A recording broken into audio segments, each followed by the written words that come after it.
స్వర్ణగిరికి వెళ్ళి ఈ విష్ణుమూర్తి విగ్రహం చూడాలని ఎప్పటినుండో అనుకుంటున్నాను. మా పాప బర్త్‌డేకి అయితే ఇది తీరిపోయింది. ఆ విగ్రహం చూడగానే నాకు ఫస్ట్ 'దశావతారం' మూవీ అయితే గుర్తుకొచ్చింది.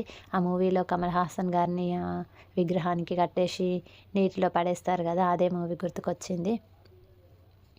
విగ్రహం అయితే చాలా అంటే చాలా బాగుంది. మొత్తం స్వర్ణగిరి టెంపుల్ అనేది మస్ట్ విజిట్ అనుకోండి. చాలా బాగుంది. మా పాపనైతే ఏమొద్దు ఉందాం, ఇక్కడనే ఉందాం, వెళ్ళడం వద్దు అనుకుంటే ఏడుస్తుంది. అప్పటికే టైం చాలా అయిపోయింది. మళ్ళీ ఇంటికెళ్ళి సెలబ్రేషన్స్ స్టార్ట్ చేయాలి.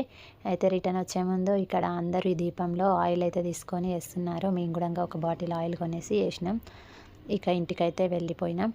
వెళ్ళే దారిలో అసలు మధ్యాహ్నం లంచ్ ఏం చేయలేదు. మార్నింగ్ టిఫిన్ చేసి అయితే వచ్చినాం. మార్నింగ్ అయితే ఇంట్లో వెజ్ పులావ్ అయితే చేసిన.